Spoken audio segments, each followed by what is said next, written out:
The shrill pierce of the radio cut through the quiet hum of Detective Sarah Martinez's patrol car like a blade through silk. At 2:47 a.m., most of Phoenix slept peacefully under a blanket of desert stars. But Sarah had learned long ago that darkness brought out the worst in people. Rex, her 4-year-old German Shepherd partner, lifted his head from the passenger seat, where he'd been dozing, his ears immediately pricking forward at the familiar sound of dispatch. Unit 47, domestic disturbance with possible break-in, 1847, Maple Street. Caller report subject has violated restraining order. Approach with caution. The voice crackled through the static. Sarah's stomach dropped as she reached for the radio. Unit 47 responding, she replied, but her voice carried a weight that Rex could sense. The address was burned into her memory, 1847 Maple Street, the Walsh residence. This would be their third call to that house in 2 months, and each time the situation had escalated. As Sarah flipped on the emergency lights and pressed the accelerator, her mind raced back to her first encounter with Jennifer Walsh. It had been a welfare check initially, called in by a concerned neighbor who'd heard screaming and breaking glass. Sarah had arrived to find Jennifer with a split lip and a creative story about walking into a door. The second call had been more serious. Mark Walsh had shown up drunk at 1 a.m., pounding on the door and shouting threats until neighbors called police. That's when Jennifer finally admitted the truth and filed for a restraining order. The suburban neighborhood looked deceptively peaceful as they turned onto Maple Street. Manicured lawns stretched out in the darkness, interrupted only by the occasional porch light. But as their headlights swept across number 1847, the scene that greeted them shattered that illusion of safety. Broken glass sparkled like deadly diamonds across the front lawn, catching the beam of their flashlight in 1,000 tiny reflections. The living room window had been completely shattered, leaving jagged teeth of glass hanging from the frame. Like a predator's mouth. Sarah's trained eyes immediately cataloged the scene. The glass pattern suggested it had been broken from the outside, the impact point showing it had been struck with force, probably by something heavy like a baseball bat or crowbar. But it was the figures on the front porch that made Sarah's heart clench. Jennifer Walsh sat on the top step, her phone clutched in one trembling hand, while the other wrapped protectively around her daughter. At 3 years old, Emma was barely more than a toddler, her blonde curls catching the porch light as she sat, perfectly still in her butterfly-patterned pajamas. In her small arms, she held a worn stuffed elephant that looked like it had been her comfort companion through many frightening nights. "Ma'am, I'm Detective Martinez with Phoenix PD. Are you? And your daughter injured?" Sarah called out as she approached, Rex padding silently beside her. The German Shepherd's training kicked in immediately. His dark eyes swept the area for threats, his nose working to detect any sense that might indicate danger. Jennifer looked up, and Sarah could see the exhaustion etched into every line of her face. This was a woman who hadn't slept properly in months, who jumped at every unexpected sound, who checked the locks on her doors 3 times before bed. "He was here," she whispered, her voice barely audible. "Mark was here. I thought the restraining order would stop him." Sarah knelt down to Jennifer's level, her voice gentle but professional. "When did this happen? Are you hurt? Is Emma hurt?" "About 20 minutes ago. Emma woke me up crying. She said she heard the scary man outside her window. I thought it was just another nightmare, but then I heard the glass breaking." Jennifer's words tumbled out in a rush. "I grabbed Emma and called 911 from the upstairs bedroom. We waited until we heard your car before we came down." As Sarah took notes and called for backup, she noticed something that made her pause. Emma, who should have been terrified by the presence of a large police dog, was staring at Rex with an expression of pure curiosity. Most children Emma's age would have hidden behind their mother or started crying at the sight of the imposing German shepherd, but Emma seemed almost fascinated. Rex, for his part, seemed to sense something special about the little girl. His usual alertness remained, but there was a softness in his posture that Sarah had rarely seen. The dog who could take down a fleeing suspect without hesitation was looking at this traumatized child with something that looked remarkably like gentleness. "The elephant," Emma suddenly said, her first words since Sarah had arrived. She held up her stuffed animal toward Rex. "His name is Peanut. Do you like elephants?" Sarah watched in amazement as Rex, who had been trained never to break concentration during a call, actually looked down at the stuffed toy. His tail gave the slightest wag, something that never happened when he was on duty. Jennifer noticed too, and for the first time that night, a tiny smile flickered across her face. She's been so withdrawn since all this started. She barely talks to anyone anymore, not even me sometimes, but she seems curious about your dog. Before Sarah could respond, the sound of a car engine in the distance made everyone freeze. Rex's ears shot up, and he positioned himself between the family and the street, his body tense and ready. But it was just the backup unit arriving, followed by a crime scene photographer. As the night wore on and Sarah documented evidence, took photographs, and interviewed Jennifer about the incident, she kept noticing Emma and Rex. The little girl would steal glances at the police dog, and Rex would occasionally look back at her with what Sarah could only describe as protective awareness. By the time they were ready to leave, the sun was beginning to paint the eastern horizon with the faintest hint of pink. Emma had fallen asleep against her mother's shoulder, but just before Sarah and Rex reached their patrol car, the little girl's eyes fluttered open. "Will the nice doggy come back?" she asked in a sleepy voice that carried across the morning air. Sarah looked back at the broken window, at Jennifer's tired face, at the little girl who had somehow found a moment of peace in the midst of chaos. Something told her this wouldn't be the last time they'd see the Walsh family. "Yeah, sweetheart," Sarah called back softly. "I think he will." 3 days had passed since the window incident, and Detective Sarah Martinez found herself thinking about Emma Walsh more than any case warranted. As she filled out paperwork at her desk, Rex lay beside her, his head resting on his paws, but his eyes alert. Sarah had been a canine officer for 6 years, and in that time, she'd never seen Rex react to a civilian the way he had with that little girl. "Martinez, you've got a follow-up on Maple Street," Sergeant Collins announced, dropping a file on her desk. "Daya wants to make sure we've got everything solid before Walsh's arraignment next week." Sarah looked at the file, though she already knew every detail by heart. Mark Walsh had been arrested at his construction job site the morning after the break-in, and the evidence was overwhelming. Security footage, witness statements, physical evidence. It was an open and shut case. But Sarah knew that in domestic violence situations, open and shut rarely meant over. As she drove toward the Walsh residence that afternoon, Sarah noticed Rex seemed unusually alert.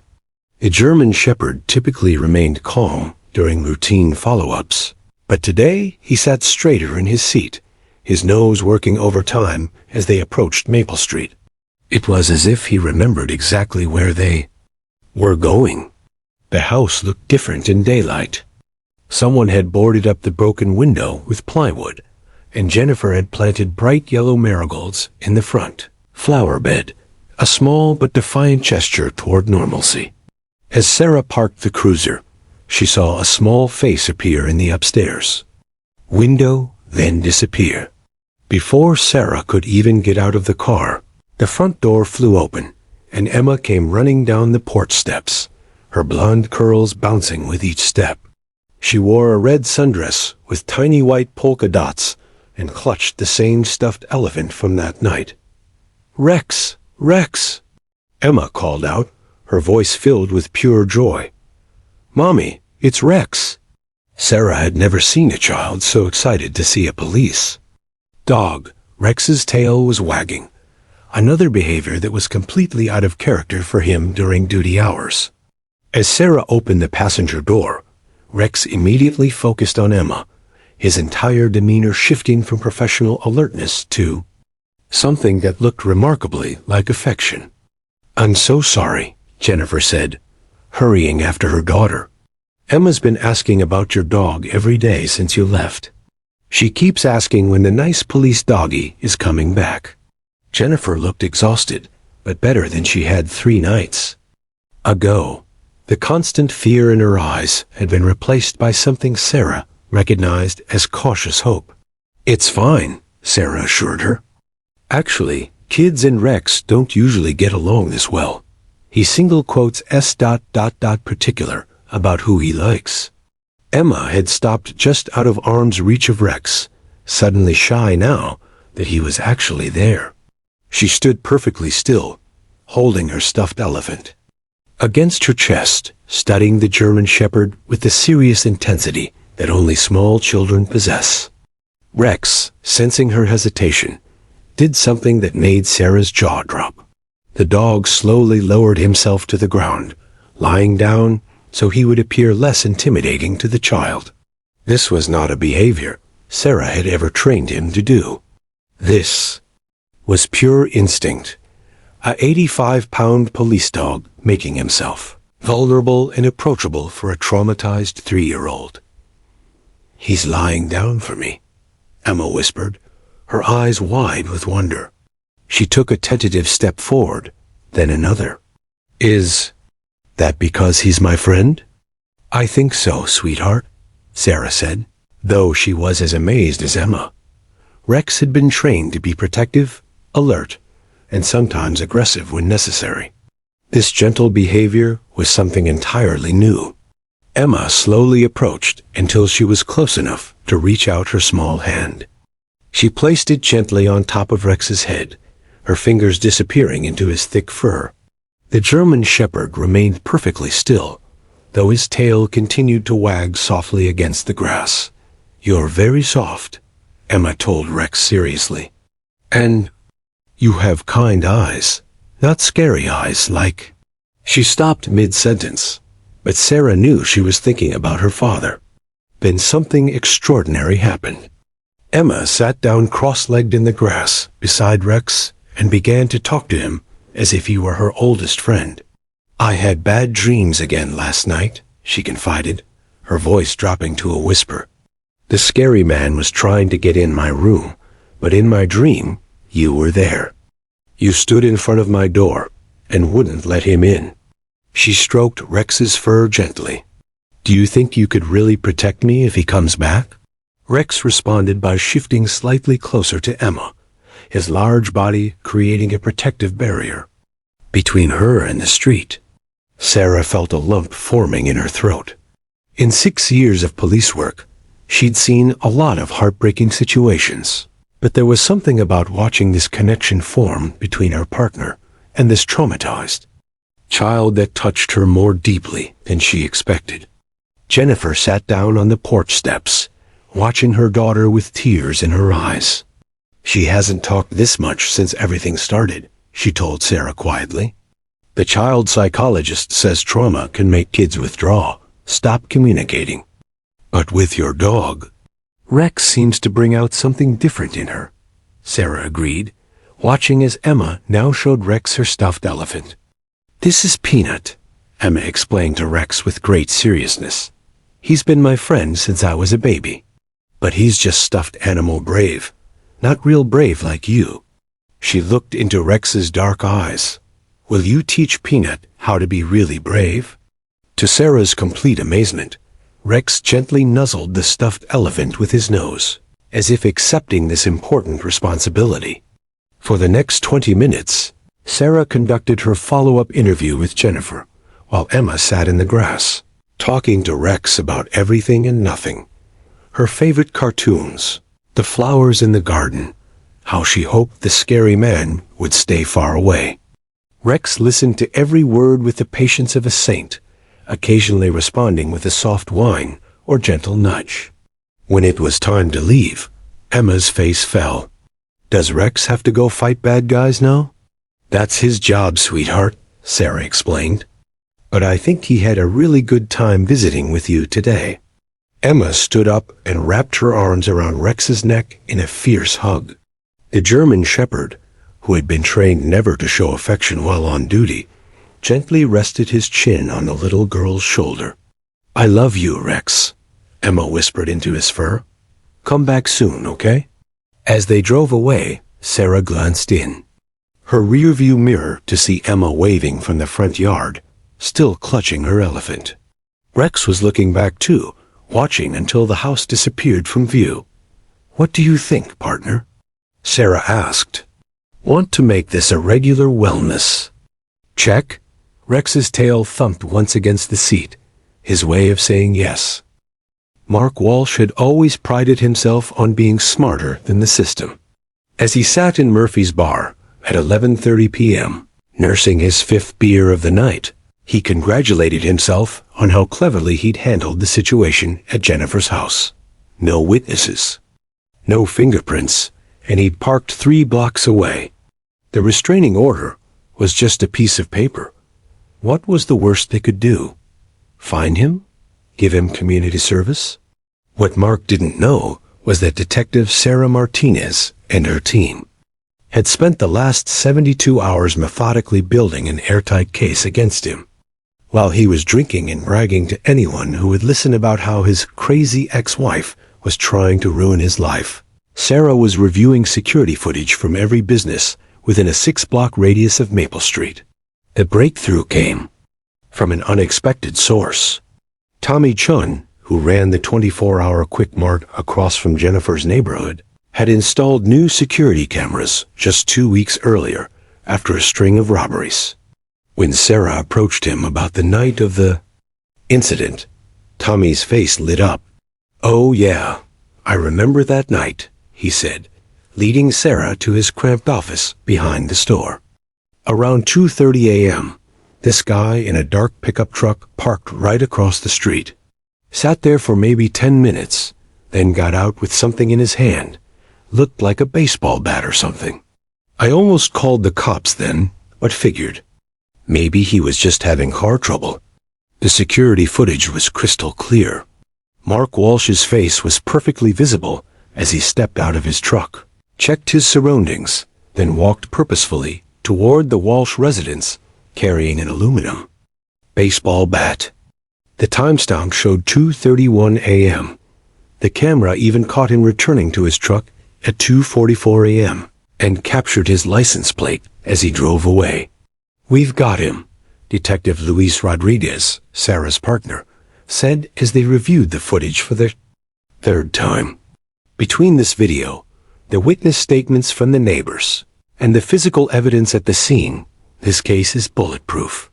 But Sarah wanted more than just enough evidence to convict. She wanted to make sure Mark Walsh understood that his reign of terror was over.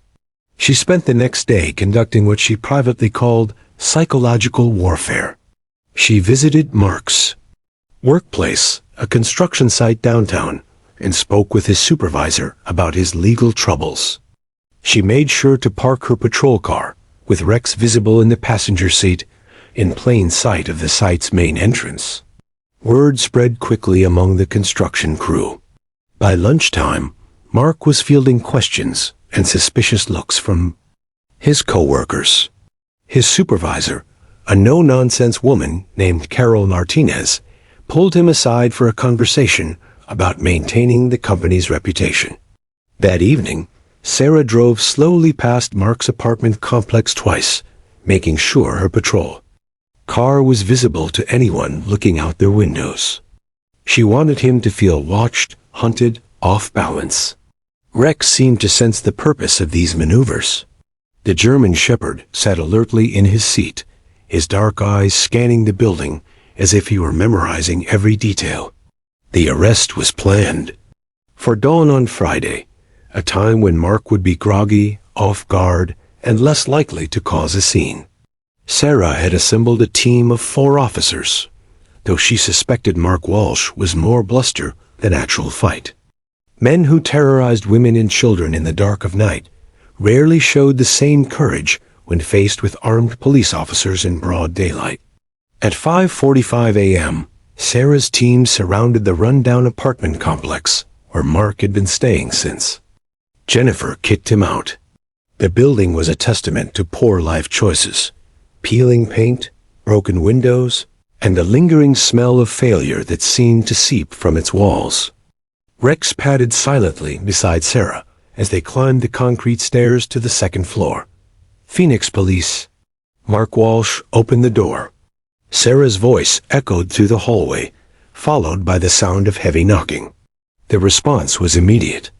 A crash from inside the apartment, followed by cursing and the sound of someone stumbling around in the dark. Sarah nodded to Rodriguez, who positioned himself by the apartment's only window while two other officers covered the back exit. When the door finally opened, Mark Walsh looked nothing like the confident man who had terrorized his ex-wife 3 nights earlier.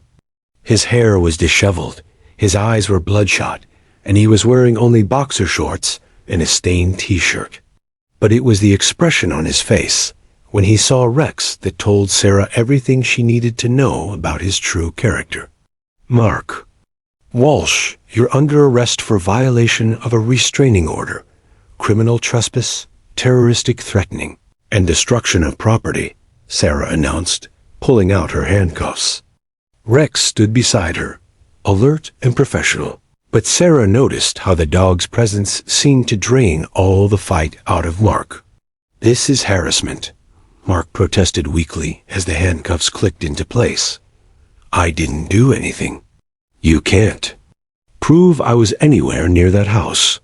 "Actually, we can," Rodriguez said pleasantly, holding up a printed screenshot from the security footage. "High-definition video of you breaking your ex-wife's window. Time-stamped, crystal clear with your license plate visible. You picked the wrong night to terrorize your family, Mark." The color drained from Mark's face as he stared at the image. This was the moment Sarah had been waiting for, the exact second when a bully realized his victims weren't defenseless anymore. As they walked Mark toward the patrol car, he kept glancing nervously at Rex. "That mutt can't protect them forever," he finally snarled, but his voice lacked conviction. It was the desperate threat of a man who knew his power was broken. "He won't have to," Sarah replied calmly as she helped Mark into the back of the cruiser. "That's what jail cells are for." But as they drove toward the Phoenix Police Department, Sarah felt a chill at Mark's words.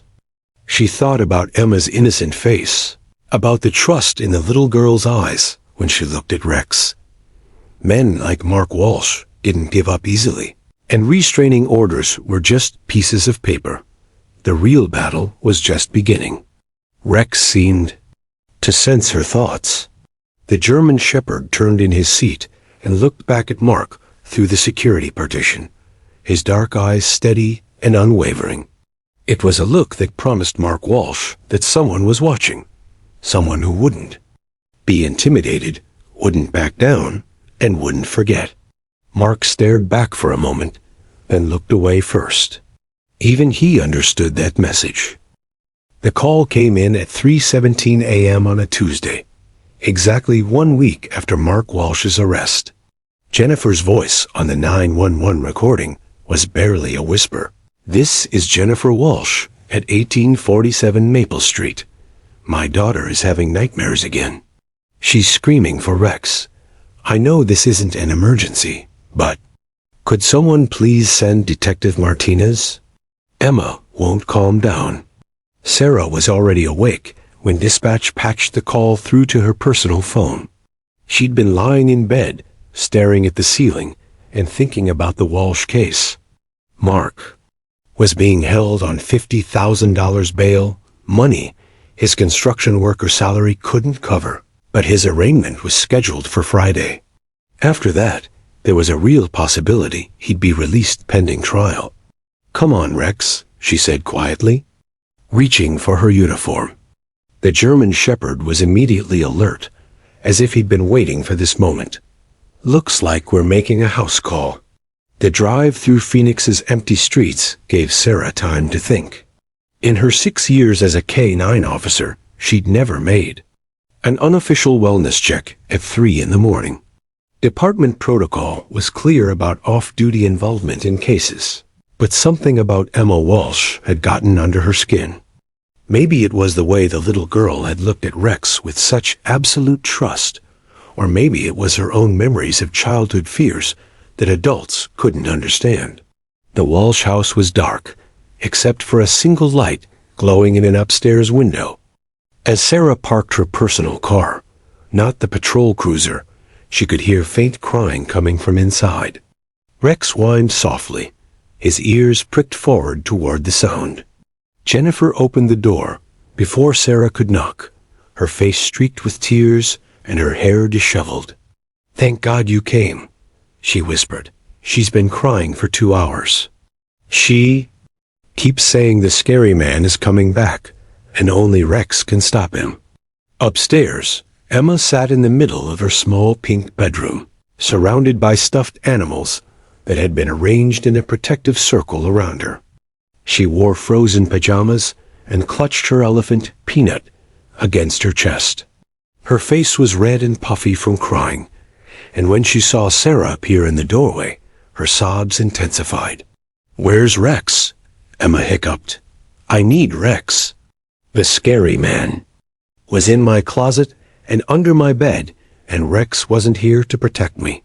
Sarah knelt down at the edge of the stuffed animal barrier. "Emma, sweetheart, Rex is downstairs. Would you like me to bring him up?" Emma nodded frantically, wiping her nose on Peanut's worn fur. "He knows how to fight monsters. Real monsters, not pretend ones." When Sarah returned with Rex, something magical happened. The German shepherd took one look at the distraught child and immediately understood his role. Without any command from Sarah, Rex walked carefully through the circle of stuffed animals and lay down beside Emma's bed, positioning himself between her and the closet she'd been staring at fearfully. Emma's crying stopped almost immediately. She scrambled off her bed and sat on the floor beside Rex, burying her face in his fur. "You came back," she whispered. "I knew you would come back." What followed was unlike anything Sarah had ever witnessed. Emma began talking to Rex in the way that only small children can, with complete honesty and no filter. She told him about the nightmare where the scary man had grown as big as a giant and was trying to break down her bedroom door. She explained how Peanut the elephant tried to be brave, but was just pretend brave, not police dog brave. "In my dream, you were there," Emma said, stroking Rex's head. "You stood in front of my door, and you were as big as a lion, and when the scary man saw you, he got really small and ran away, crying like a baby." Rex listened with the patience of a trained therapist, occasionally making soft rumbling sounds. It seemed to comfort Emma. Sarah found herself sitting on the floor too, amazed by the transformation in the child. The terrified, traumatized little girl from an hour ago was now calmly discussing her fears with a dog who somehow understood exactly what she needed. "Rex," Emma said seriously, "do you think the scary man will come back?" As if he understood the question, Rex shifted closer to Emma and rested his chin on her lap. The message was clear. "Not while I'm here." Jennifer appeared in the doorway with a cup of warm milk and honey. "The child psychologist said trauma can cause night terrors," she told Sarah quietly. "Emma's been having them almost every night since Mark was arrested. Dr. Peterson says it's normal. Sometimes kids get worse before they get better, because they finally feel safe enough to process what happened. But she's never responded." To comfort this quickly before, Jennifer continued, watching her daughter show Rex each of her stuffed animals and explain their individual personalities. Usually, these episodes last for hours. Sarah watched as Emma arranged her stuffed animals in a new formation, creating what looked like a protective army with Rex as their general. "This tiger is Tommy," Emma explained to Rex. "He's brave, but not as brave as you. And this bear is Mr. Cuddles. He used to be my favorite, but now you're my favorite. Is that okay, Mr. Cuddles?" She held the bear up to her ear, as if listening to his response. "Mr. Cuddles says it's okay, because you're a real hero, and he's just a pretend hero." By 4:30 a.m., Emma was yawning. Rex had positioned himself like a furry sentinel between her bed and the closet, and Emma had arranged her stuffed animals in a circle around him. "Will you stay until I fall asleep?" she asked Rex seriously. "And will you bark really loud if any monsters try to come in?" Rex's tail thumped once against the carpet, his way of saying yes. Sarah stayed for another hour, watching Emma drift off to sleep with one small hand resting on Rex's fur. The child's breathing gradually became deep and even, and for the first time in weeks, she slept without whimpering or calling out. As they prepared to leave, Jennifer walked them to the door. "I don't know how to thank you," she said. "Emma's been asking about Rex every day, but I never imagined. I mean, is this normal? Do police dogs usually bond with children like this?" Sarah looked back at the house, thinking about the peaceful expression on Emma's face as she slept. "No," she said honestly, "this isn't normal at all. But sometimes the best things aren't normal." As they drove home through the pre-dawn darkness, Sarah made a decision that would change everything. "What do you think, partner?" she asked Rex. "Want to make this a regular thing?" Rex's tail wagged in response, and Sarah knew that somehow a 3-year-old girl had just recruited herself the most dedicated bodyguard in Phoenix. Judge Patricia Rodriguez had seen it all in her 30-year career on the bench. She'd presided over murder trials, corporate fraud cases, and more domestic violence hearings than she cared to count. But as she sat in her chambers on Thursday morning, reading the prosecution's motion for an unusual accommodation in the Walsh case, she felt like she was entering uncharted legal territory. "Your Honor," Prosecutor David Chun had written, "we respectfully request permission to allow a certified police dog to be present during the testimony of a 3-year-old witness who has formed an extraordinary therapeutic bond with the animal. Following a traumatic domestic violence incident." Patricia rubbed her temples and reached for her 3rd cup of coffee. The legal precedents for this request were virtually non-existent. Service animals were allowed in courtrooms. Therapy dogs had been used in some jurisdictions during victim interviews, but a police dog serving as emotional support during testimony, that was a first. Her intercom buzzed. "Judge Rodriguez? Attorney Morrison is here for the Walsh case pre-trial conference." Defense attorney Robert Morrison strode into her chambers like a man preparing for battle. Patricia had known Morrison. For 15 years, he was competent, ethical, and absolutely ruthless when defending his clients. Today, he looked particularly determined. "Patricia, this motion is absurd," Morrison began without preamble. "A police dog in my courtroom? What's next, therapy ponies? This is a blatant attempt to prejudice the jury against my client. Police dogs are symbols of authority and law enforcement. Having one present during testimony sends an unmistakable message that the state believes the witness needs protection." "From my client," Patricia nodded thoughtfully. Morrison's concerns weren't without merit. "What's your client's position on this?" "Mark Walsh feels this entire case has been contaminated by emotional manipulation. First, his ex-wife uses their child as a weapon against him, and now the prosecution wants to turn his trial into some kind of circus act." Morrison's voice carried the practiced indignation of a defense attorney who knew he was fighting an uphill battle. 20 minutes later, Prosecutor David Chun arrived with a thick file of research. Chun was younger than Morrison, but Patricia respected his thorough preparation and genuine commitment to victim advocacy.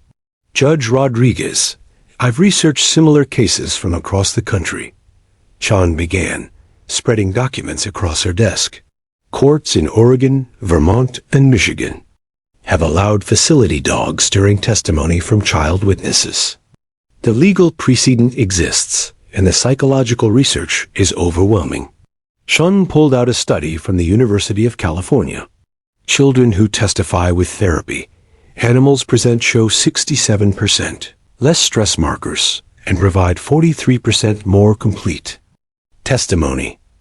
Dr. Sarah Peterson, Emma Walsh's child psychologist, will testify that Rex has become essential to Emma's emotional stability. But those were therapy dogs, not active police dogs, Patricia pointed out. Rex is a working canine officer. Doesn't that change the dynamic significantly? With respect, Your Honor, it makes it better, Sean argued. Rex represents safety and protection to Emma. In her mind, he's not just a dog, he's her guardian angel. Removing that source of comfort could re-traumatize her and render her unable to testify effectively. That afternoon, Patricia made an unprecedented decision. She arranged to meet Emma Walsh personally in her chambers, along with Jennifer, Rex, and Detective Martinez. If she was going to make a ruling that could be appealed all the way to the state Supreme Court, she wanted to see this relationship for herself. Emma entered the judge's chambers wearing a yellow dress with tiny sunflowers and carrying her omnipresent stuffed elephant. She walked beside Rex with the confidence of a child who had found her protector. Patricia watched, fascinated, as the 3-year-old showed no fear of the intimidating judicial environment. "Hello, Emma," Patricia said gently, kneeling down to the child's level. "I'm Judge Rodriguez. I'm the person who gets to decide things in the courtroom." Emma studied Patricia with the serious expression that small children reserve for important adults. "Are you going to help put the scary man in timeout forever?" The innocence of the question hit Patricia like a physical blow.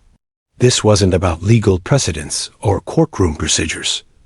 This was about a little girl who needed to tell the truth about something terrible that had happened to her family. "I'm going to try to help everyone tell the truth," Patricia replied carefully. "And I hear you have a very special friend who helps you be brave." Emma immediately brightened and placed her hand on Rex's head. "This is Rex. He's a police dog. But he's also my friend. He knows when I'm scared, and he makes the scared feelings go away." Patricia watched as Emma began talking to Rex in the same natural way she might talk to a favorite aunt. The child told the dog about her dress, about how she'd eaten pancakes for breakfast, and about how she hoped the scary man would never come to their house again. What struck Patricia most was Rex's response. The German shepherd listened with what could only be described as devotion, his dark eyes never leaving Emma's face. When the child paused in her chatter, Rex would gently nuzzle her hand or rest his chin on her lap. The bond was undeniable. "Emma," Patricia said carefully, "would you be able to talk to me about the scary man if Rex wasn't here?" Emma's face immediately crumpled with worry. She wrapped her arms around Rex's neck and shook her head vigorously. "Rex has to stay with me. He promised to protect me from monsters, and the scary man is a real monster." Jennifer spoke up quietly. "Your Honor, Emma hasn't been able to sleep through the night since Mark's arrest, except when Detective Martinez brings Rex for visits. He's not just a comfort to her, he's become essential to her sense of safety." After the Walsh family left, Patricia sat alone in her chambers, staring at the stack of legal briefs and precedent cases. The law was clear about the judge's discretionary power to allow accommodations for vulnerable witnesses.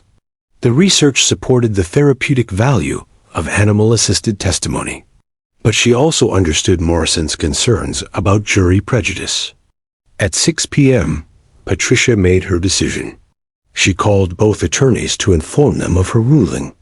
"Gentlemen, after careful consideration and personal observation, I'm granting the prosecution's motion. Rex will be allowed in the courtroom during Emma Walsh's testimony, with specific restrictions. The dog will remain out of the jury's direct line of sight. Detective Martinez will maintain control at all times, and I will give specific jury instructions about the animal's therapeutic purpose. Morrison's objection was swift and predictable. Your Honor, I must formally object to this ruling and reserve the right to appeal. Your objection is noted, Mr. Morrison, Patricia replied. But I've seen that child with that dog, and I'm convinced that without Rex present, we might not get any testimony at all. Sometimes justice requires us to color outside the lines. As she hung up the phone, Patricia knew she was about to make legal history. The case would likely be studied in law schools for decades. But right now, all she could think about was a little girl in a sunflower dress who had found the courage to speak truth to power, one paw at a time. The Maricopa County Superior Court was packed beyond capacity. Word had spread through legal circles about the unprecedented case where a police dog would be present during a child's testimony. Law students filled the gallery alongside domestic violence advocates, curious attorneys, and reporters from 3 local news stations. Judge Patricia Rodriguez had never seen her courtroom so crowded for what should have been a routine domestic violence trial.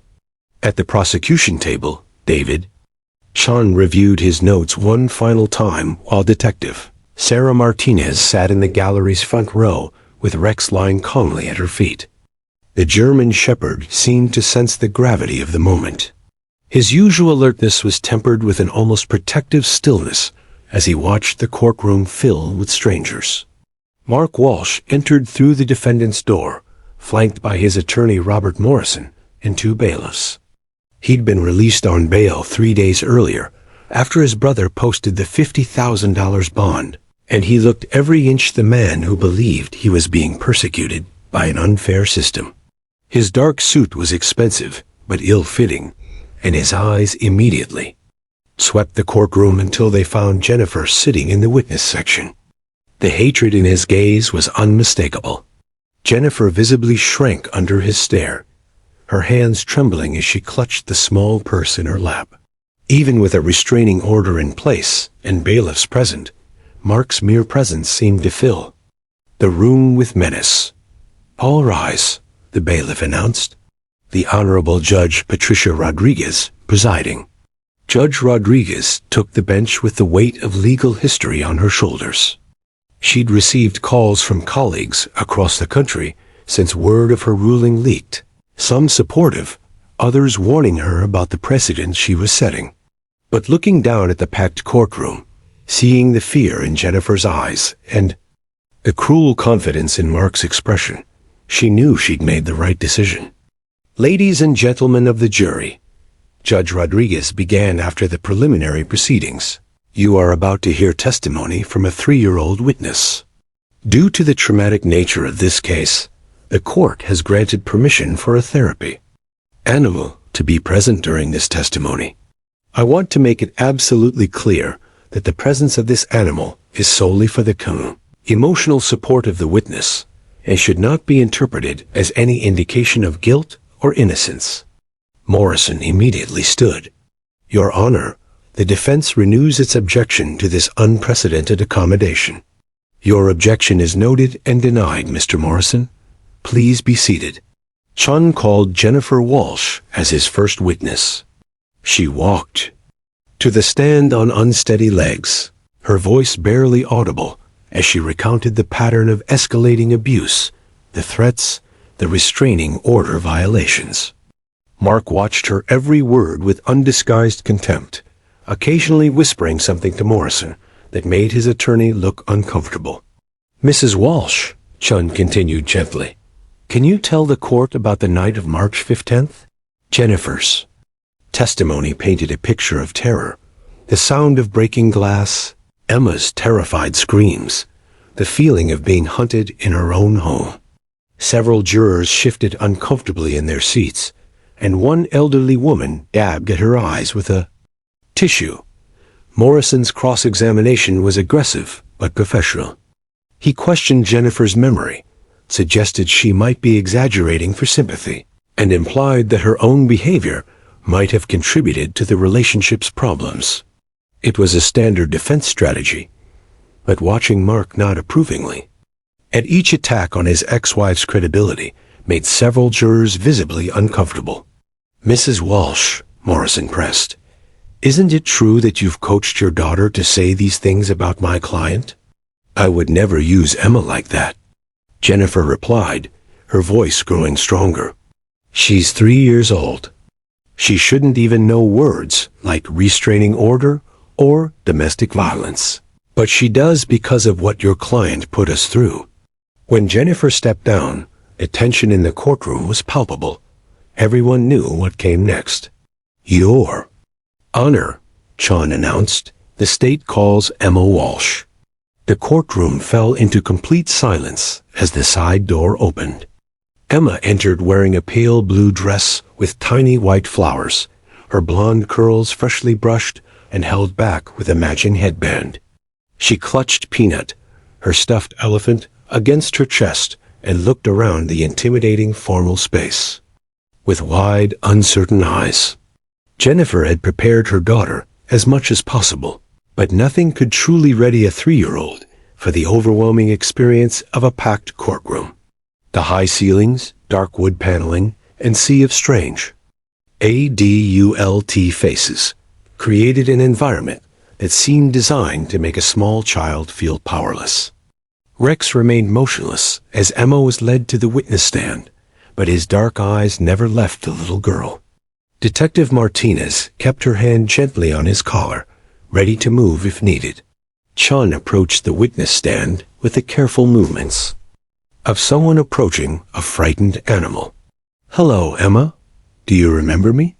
I'm Mr. Chun, and I talked to you at your house last week." Emma nodded but didn't speak. Her eyes darted around the courtroom, taking in the jury, the gallery full of strangers, and finally settling on her father. The moment she saw Mark, her entire body seemed to shrink. The confident little girl who chatted freely with Rex was nowhere to be seen. "Emma," Chun continued gently, "can you tell us your name?" "Emma Walsh," she whispered, her voice so quiet that the court reporter had to ask her to speak louder. "And do you know why you're here today?" Emma nodded again, but remained silent. Chun tried several more gentle questions, but Emma's responses grew shorter and more hesitant with each one. The child was clearly becoming overwhelmed. Mark leaned forward in his chair, a slight smile playing at the corners of his mouth. He was enjoying watching his daughter's distress, knowing that her fear was undermining the prosecution's case. Morrison seemed to sense his advantage. "Your Honor, it's clear this child is too young and too traumatized to provide reliable testimony. The defense moves to exclude her testimony entirely." Judge Rodriguez looked down at Emma, who was now trembling slightly and had pressed her face against her stuffed elephant. The little girl's eyes searched the courtroom desperately until they found Rex, and in that moment, Rodriguez saw pure, desperate need. Chun made one more attempt. "Emma, can you tell us about the night when the glass broke at your house?" But Emma had reached her breaking point. Tears began streaming down her face, and she looked toward the gallery where her mother sat. "Mommy," she called out in a tiny, broken voice, "I want to go home. I don't want to talk about the scary man anymore." The courtroom began to murmur. Several jurors looked sympathetic but confused. Morrison's smile grew wider. It appeared that the prosecution's key witness was about to collapse entirely, taking their case down with her. Judge Rodriguez called for a brief recess, but as the courtroom prepared to empty, something unexpected happened. Emma's tear-filled eyes found Rex in the gallery, and in a voice that carried across the silent room, she called out the one word that would change everything. "Rex!" The single word Rex echoed through the silent courtroom like a prayer. Every person in the gallery turned to look at the German shepherd sitting motionless beside Detective Martinez. Emma's tear-streaked face was turned toward the dog with an expression of desperate hope, as if he were her last lifeline in a sea of overwhelming adult chaos. Judge Rodriguez felt the weight of the moment pressing down on her. She could see defense attorney Morrison preparing to object, could sense the jury's confusion about what was happening, could feel the intense media attention focused on her next decision. But looking at Emma's small, trembling form in the oversized witness chair, Patricia knew that everything hinged on the next 60 seconds. "Detective Martinez," Judge Rodriguez said quietly, "please bring Rex forward." The courtroom held its collective breath as Sarah stood and walked toward the witness stand, with Rex padding silently beside her. The German shepherd moved with the disciplined grace of a professional, but his dark eyes never left Emma's face. With each step closer, the little girl's posture straightened slightly. Her breathing became less ragged. "Your Honor, I must object." Morrison shot to his feet. "This is highly irregular and prejudicial to my client." "Mr. Morrison," Judge Rodriguez replied with steel in her voice, "your objection is noted and overruled. This court will do whatever is necessary to allow this witness to testify. Please be seated." Mark Walsh watched the proceedings with growing alarm. The confident smirk that had played across his face moments earlier was rapidly disappearing. Something about the way his daughter looked at that dog, the way her entire demeanor changed in the animal's presence, made him deeply uncomfortable. For the first time since entering the courtroom, Mark Walsh looked genuinely worried.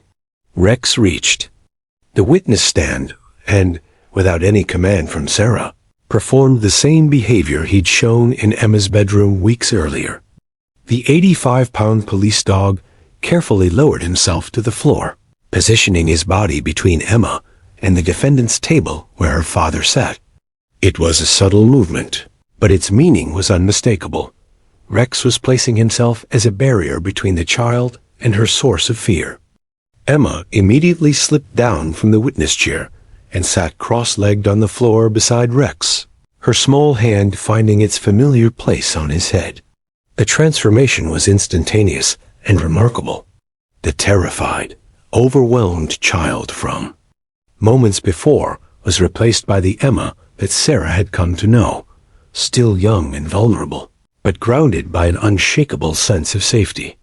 "Thank you, Rex," Emma whispered, just loud enough for the court reporter's sensitive microphones to pick up. "I knew you would come help me." Prosecutor Chun approached slowly, understanding that he was witnessing something extraordinary. "Emma, are you feeling better now?" Emma nodded, her fingers gently stroking Rex's fur. "Rex makes the scared feelings go away. He's very good at protecting people from scary things. Can you tell us about the night when something scary happened at your house?" For the first time since taking the stand, Emma's voice was clear and steady. "The scary man came to our house when it was dark. He broke Mommy's window with a big stick, and it made lots of noise. Mommy was crying, and I was crying too because the scary man was very angry." "Who is the scary man, Emma?" Emma looked directly at her father for the first time since Rex had arrived. Mark Walsh shifted uncomfortably under his daughter's gaze, but Emma's voice remained calm and certain. "That's him. That's the scary man." She pointed at Mark with the simple directness that only small children possess. "He used to live with us, but he hurt Mommy's feelings and made her cry lots of times. So Mommy told him he couldn't live with us anymore, but he keeps coming back anyway." The jury was transfixed. Several members leaned forward in their seats, completely absorbed by the child's testimony. Here was truth in its purest form, unfiltered, uncoached, and devastating in its simplicity. "Emma," Sean continued gently, "what did you do when the scary man broke the window?" "Mommy picked me up, and we hid in her bedroom. Mommy called the police on her phone and asked them to come help us because the scary man was trying to get inside our house." Emma's hand never left Rex's head as she spoke. "I was really, really scared because I thought the scary man was going to hurt Mommy again, like he did before. Morrison started to object, but Judge Rodriguez silenced him with a look. "Can you tell us what happened when the police came?" Emma's face brightened for the first time since entering the courtroom. "That's when Rex came. He came with the nice police lady, and when I saw him, I wasn't scared anymore, because I knew he would protect us from the scary man." She looked down at Rex, who gazed back at her with what could only be described as devotion. "Rex is very brave and very strong, and scary men are afraid of him. But he's also very gentle and kind, and he understands when people are sad or scared." Then Emma did something that made every person in the courtroom hold their breath. She leaned down and whispered something in Rex's ear, too quietly for anyone else to hear. The German shepherd's tail moved once against the floor, and Emma nodded as if he had responded. Sitting up straight, Emma looked directly at the jury with the fearless honesty that only children possess. "Rex wants me to tell you that the scary man really did break our window and really did make Mommy cry. Rex can smell when people are lying, and he knows I'm telling the truth." The silence in the courtroom was absolute. Mark Walsh had gone pale, his hands clenched into fists on the defendant's table. Several jurors were openly emotional, and even the court reporter had stopped typing to stare at the extraordinary scene unfolding before them. "Rex also wants you to know," Emma continued in her clear, innocent voice, "that Mommy tries to hide when she's sad because she doesn't want me to worry. But dogs can smell sadness, even when people try to hide it. Rex smelled lots of sadness on Mommy that night, because the scary man hurt her feelings so much." Morrison looked desperately at his client, then at Judge Rodriguez, but there was nothing he could object to. This wasn't coaching or manipulation. This was a 3-year-old child speaking her truth with the unwavering certainty that only innocence could provide. "Rex promises," Emma concluded, looking once more at her father, "that he won't let the scary man hurt me or Mommy ever again. Because that's what heroes do. They protect people who can't protect themselves." In that moment, looking at his daughter's absolute faith in the dog beside her and the certainty in her voice, Mark Walsh finally understood that his reign of terror was over. The little girl he had tried to intimidate was stronger than he had ever imagined, and she had found a protector he could never overcome. The jury deliberated for exactly 18 minutes, the shortest deliberation in Judge Patricia Rodriguez's 30-year career. When the foreman stood to deliver the verdict, the packed courtroom was so silent that the hum of the air conditioning seemed deafening. Mark Walsh sat rigid in his chair, his expensive suit unable to disguise the defeated slump of his shoulders. "On the charge of violation of a restraining order, we find the defendant guilty. On the charge of criminal trespass, we find the defendant guilty. On the charge of terroristic threatening, we find the defendant guilty. On the charge of destruction of property, we find the defendant guilty." With each guilty, Mark's face grew paler. Defense attorney Morrison closed his eyes, knowing that his client's fate was sealed. In the gallery, Jennifer Walsh began to cry. Not tears of fear this time, but tears of relief that had been building for months of terror. Judge Rodriguez scheduled sentencing for the following week, but everyone in the courtroom understood that Mark Walsh's days of terrorizing his family were over. As the bailiffs prepared to take him back into custody, Mark turned one last time to look at his ex-wife and daughter. But Emma wasn't looking at him anymore. She sat on the floor beside Rex, showing him her stuffed elephant and chatting quietly about how brave he had been in the courtroom.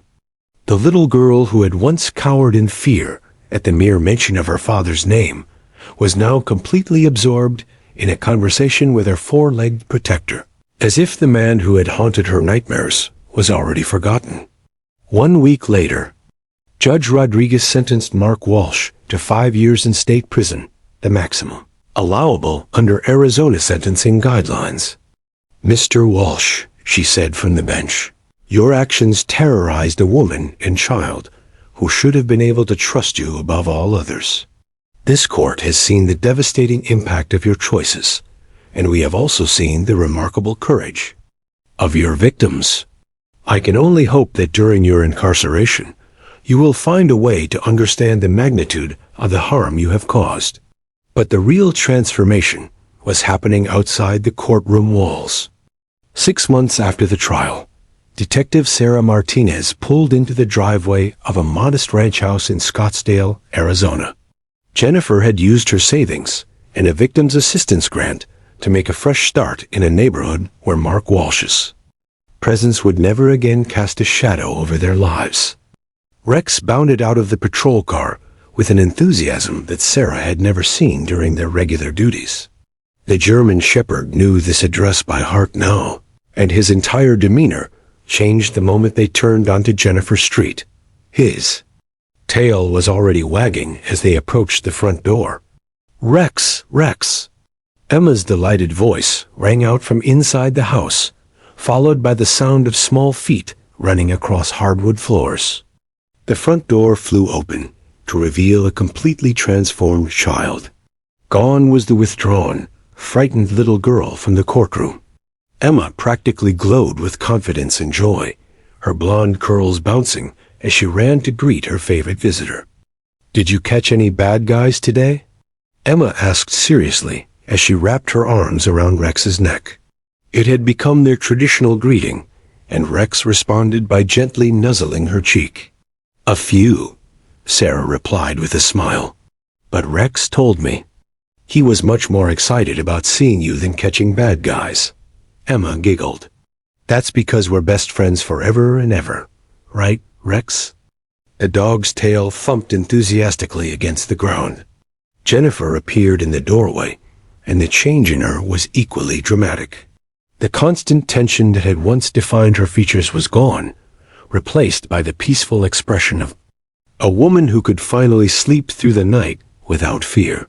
She'd started a new job as a medical receptionist, joined a support group for domestic violence survivors, and most importantly, she'd watched her daughter blossom into the happy, confident child she was meant to be. "Emma's been talking about your visit all week," Jennifer told Sarah. "She wants to show Rex her new bedroom." She painted a picture of him that's hanging above her bed. The bedroom was indeed a testament to Emma's healing. The walls were painted a cheerful yellow, decorated with butterflies and flowers that Emma had helped choose. Above her bed hung a crayon drawing that unmistakably depicted a large German shepherd with a police badge, standing protectively beside a small blonde girl. At the bottom, in Jennifer's careful handwriting, were the words, "Rex, my hero." "I drew this after I had a good dream about you," Emma explained to Rex, pointing at the picture. "In my dream, you were wearing a cape like Superman, and you were flying around protecting all the kids in the whole world from scary people." But perhaps the most remarkable change was happening beyond the Walsh family. The story of Emma's courtroom testimony had spread far beyond Phoenix, capturing national attention and inspiring legislative action across the country. Emma's courage had given other children a voice, and Rex had become the face of a movement. Rex's law had been introduced in 12 states, legislation that would allow certified therapy animals to accompany child witnesses during testimony. The law had already passed in Oregon and Vermont, with more states expected to follow. Legal. Scholars were calling it a watershed moment in victim advocacy, and Emma's testimony was being studied in law schools as an example of how the justice system could evolve to better serve its most vulnerable witnesses. Sarah often received letters from prosecutors and victim advocates across the country, asking for advice about implementing similar programs. Each letter reminded her that Emma's moment of courage in that Phoenix courtroom had rippled outward, creating waves of change that would protect countless other children. But for Sarah, the most meaningful transformation was watching Emma grow into a confident, happy child who no longer flinched at loud noises or woke up screaming from nightmares. During today's visit, Emma had proudly shown Rex her latest achievement, a certificate from her preschool teacher recognizing her for outstanding courage in helping others. "I told my teacher about how you helped me be brave in the big room with all the grown-ups," Emma explained to Rex. "And now when other kids in my class are scared, I tell them about you. I tell them that there are always good people and good dogs who will protect them from scary things." As the afternoon sun began to set, Sarah prepared to leave. Emma gave Rex his customary goodbye hug, whispering something in his ear that made his tail wag. "What did you tell him?" Sarah asked. Emma grinned. "I told him that he's the goodest dog in the whole world, and that when I grow up, I want to be a police officer just like you, so I can help scared kids too." Driving away from the house, Sarah reflected on how a routine domestic violence call had transformed into something extraordinary. A 3-year-old girl had found her voice through an unlikely friendship with a police dog, and in doing so, had helped change the justice system for countless other children. Rex seemed to understand the significance of their visits. As they headed back to the station, he turned in his seat for one last look at the house where a little girl was growing up safe, strong, and unafraid. Justice, Sarah realized, sometimes came with a badge and a gun. But sometimes it came with 4 legs, a wagging tail, and the infinite capacity to help others find their courage.